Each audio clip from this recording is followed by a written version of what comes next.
Pero Simón se sentía más justo que María, y Jesús deseaba que viese cuán grande era realmente su culpa. Deseaba mostrarle que su pecado superaba al de María. Muchas veces cuando nosotros escuchamos a Jesús hablando en esa fiesta, le dice, hay dos deudores. Uno debe 50, el otro debe 500. Ambos no tienen con qué pagar y ahora su Señor les perdona a ambos la deuda. Dime una cosa, dice Simón, ¿quién le amará más? Y Simón dice, aquel a quien más se le perdonó, ese amará más a su Señor. Siempre había tenido la impresión de que por tratarse de María, una mujer pecadora, pensaba yo, ella es la que se le perdonó más. Pero al considerar este tema encontré algo que me ha sorprendido. Jesús deseaba mostrarle que su pecado superaba al de María en la medida en que la deuda de 500 denarios excedía a la de 50. Aquí nos muestra que María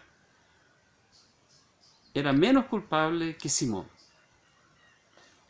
Hablando de David, nosotros encontramos en Patriarcas y Profetas cuando Natán llega, le relata una historia a David.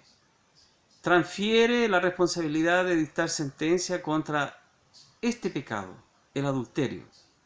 Y no solamente el adulterio, para ocultar el adulterio, David imaginó la forma de liberarse de las consecuencias y planificó la muerte de un hombre, el marido de Betsabé. Natán, fijando los ojos en el rey, le declara solemnemente, tú eres aquel hombre. ¿Cómo David, los culpables pueden procurar que su crimen quede oculto? Para los hombres, pueden tratar de sepultar la acción perversa para siempre, a fin de que el ojo humano no lo vea ni lo sepa la inteligencia humana. Pero todas estas cosas están desnudas y abiertas a los ojos de aquel a quien tenemos que dar cuenta. Hebreos capítulo 4, versículo 13. Nada hay encubierto que no haya de ser manifestado, ni oculto que no haya de saberse. Mateo 10, 26. Pero frente a esto, David lo intentó. Y nosotros también tenemos que mencionar el arrepentimiento de David. Fue sincero y profundo. No hizo ningún esfuerzo para aminorar su crimen. Lo que inspiró su oración no fue el deseo de escapar a los castigos con que se le amenazaba, pero vio la enormidad de su transgresión contra Dios, vio la depravación de su alma y aborreció su pecado.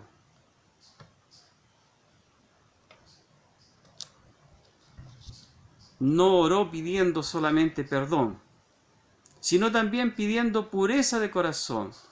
Cuando leemos los salmos de este periodo de la vida de David, encontramos que él dice, límpiame con hisopo, purifícame, renueva tu espíritu dentro de mí.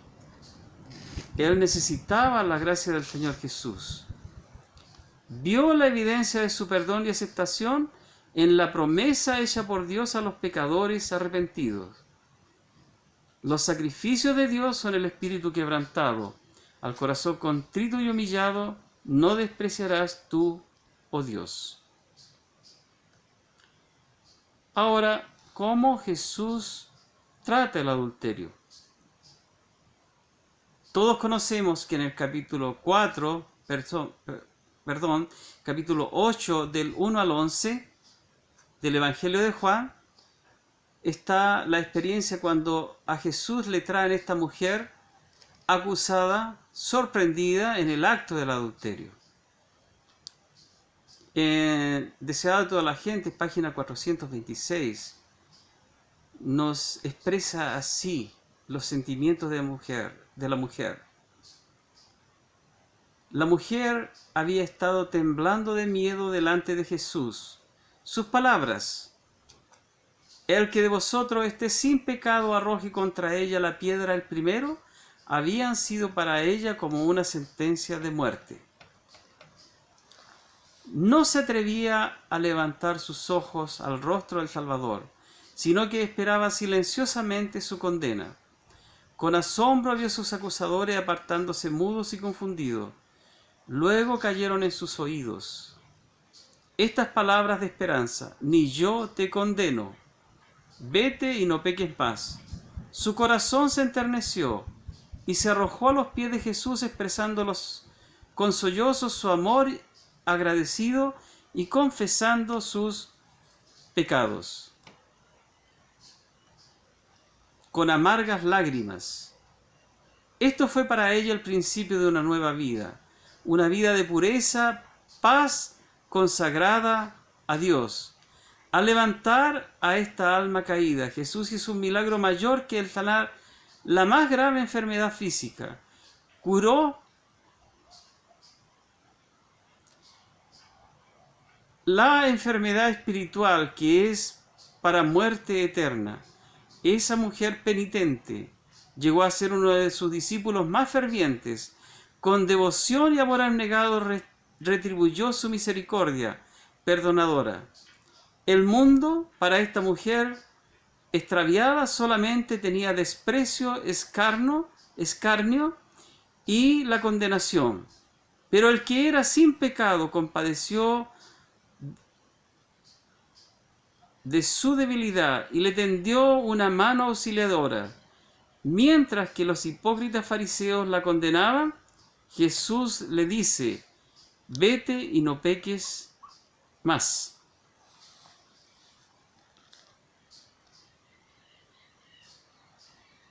Nosotros, cuando imaginamos las faltas a la ley de Dios, nos viene inmediatamente la condenación.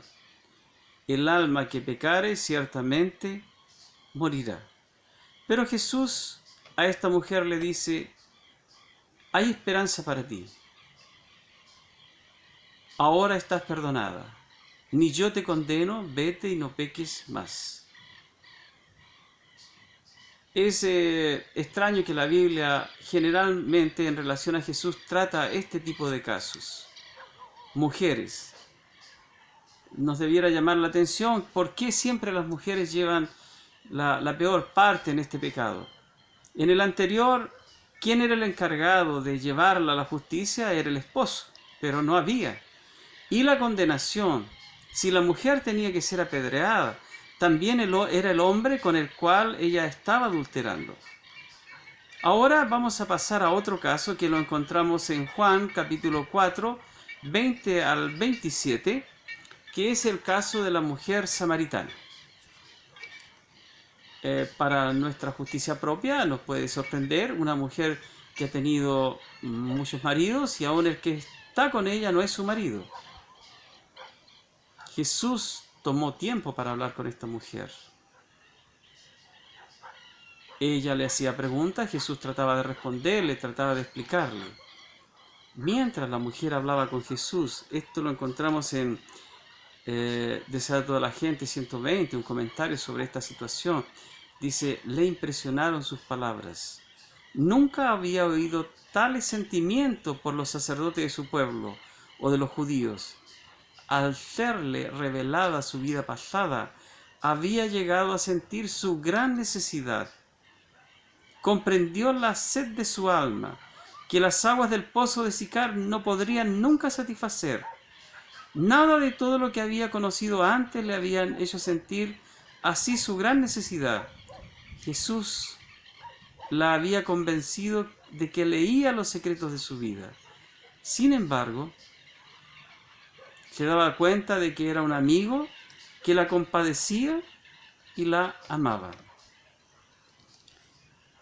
Aunque la misma pureza de su presencia condenaba el pecado de ella, no había pronunciado acusación alguna, sino que le había hablado de su gracia que podía renovar el alma. Para nosotros tener una vislumbre de lo que es el pecado, tenemos que ver la pureza.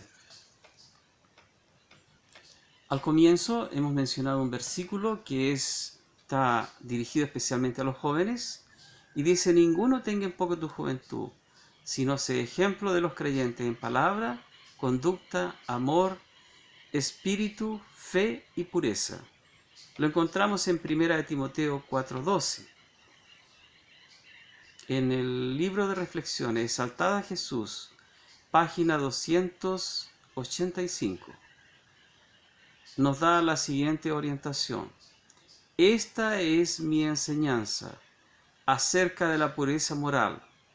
Cuando se trata de desarraigar el pecado, la exposición de la negrura de la impureza no tendrá la mitad del efecto como la presentación de estos temas tan grandes y ennoblecedores.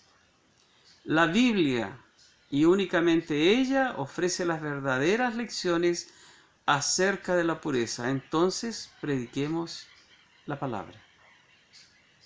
En Juan capítulo 1, versículo 1 nos dice: en el principio era el verbo era con Dios y el verbo era Dios. Que la palabra del Señor Jesucristo sea en nuestros corazones, su gracia nos renueve y que recordemos, si vamos a hablar del mal, mejor hablemos de la pureza. Frente a Cristo puede ser que nosotros se nos revele que no somos tan puros como pretendemos ser. Que la gracia y la paz del Señor sea con todos